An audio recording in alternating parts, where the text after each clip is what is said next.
Hi everyone, Amy here, and I'm wondering if you have ugly pattern paper like I do. Well, I'm going to show you an idea of how to use it. So let's jump right in. I have 4 die sets from Crafty of different types of leaves, and I'm going to use all 4 of these sets on this card today. And do stick around to the end because I'm going to show you a bonus card that I was able to make with these same products. So I decided to use the smaller dies in all of these sets because I'm going to use them all on the one card. Now here's a photo of the finished card. You can see it's got white space, it has busy, kind of ugly pattern paper, but overall the design is quite simple. Now I have this book of very old pattern paper that was given to me, and I decided to flip through and figure out the look that I'm going for. I kind of want a fall-ish sort of look, and I'm initially drawn to these really kind of, I don't know, hippie-ish looking patterns, but ultimately I decide that they aren't really going to work the greatest, that I kind of need more solid colors. So here I'm debating on using that orange. It's got like sparkly glitter. And then ultimately I decide to go with this, I don't know, it kind of reminds me of like a Laura Ingalls dress or something from Little House on the Prairie. I don't know. It's not the prettiest paper. It's kind of cool.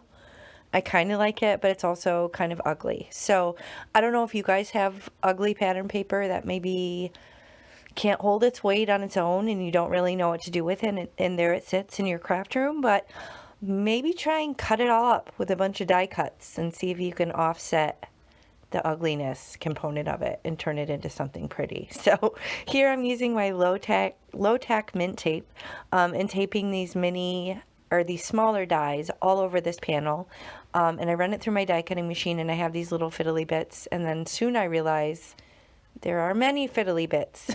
So I probably could have configured this better so that it didn't create so much work having to puzzle piece these back together, but I wanted the design to kind of go off the edges, and in result I have all these other little extra pieces that I need to attach back on. So that wasn't intended. It wasn't great, but I made it work. A way to avoid this would be just to kind of not go off the edge. See, look how pretty that one was. No little fiddly bits because it's not off the edge, but all these other ones, I have to kind of piece it back together. So that's the price I pay for kind of going off the edge and continuing the design, and I'm really happy with how it looked, but I did have to kind of keep all these little pieces and figure out where they go. So it was kind of like doing a puzzle. I had straight edges and corner pieces that I could use to kind of figure out where they were supposed to go.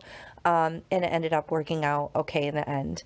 And I did use liquid glue just because that was the easiest, just to kind of shift them back into the exact position that they needed to be in, to kind of complete this design. But I am really happy with how it turned out in the end. So again, use your judgment. If you don't mind puzzle piecing and you want to have a little puzzle time with your die cuts, then go ahead and do it this way. Otherwise, just kind of keep them off the edges, and then it'll be kind of one continuous piece. And you can see here I'm just using other scraps of it to kind of put a nice little border on the bottom of the card base, and then use that olive leaf on the inside. And then here I have just a little label stamp that I'm going to use for my sentiment to keep it really simple. Just cutting kind of deliberately, leaving a little white edge around it. And I'm going to attach that right down onto this card base. And it is pretty low profile. It's not popped up or anything. It's just attached right onto that card base of 110-pound Nina Classic Crest Solar White. And I'm going to pop it up with a little bit of foam tape. These are little thin foam strips that I get from Amazon, and I will link those as well below in the video description box. And I added some gold sequins for some blingage just to kind of take it to the next level, but it has that kind of cool, interesting feature on the inside with the die cut and the little strip on the bottom. And yeah, that's going to finish this card. So it was a little bit of extra work than I planned on, but it worked out okay in the end. And thanks for sticking around. Here is the bonus card.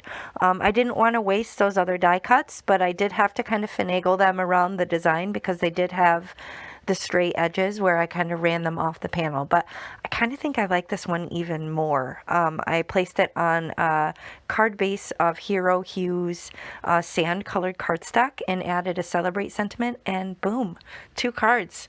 And I used up some of that questionably ugly pattern paper. So I hope you found this helpful and this gives you some inspiration to bust out some of that pattern paper you have lying around. So thank you so much for watching. I really appreciate you. Please hit the thumbs up and I'll catch you next time. Bye.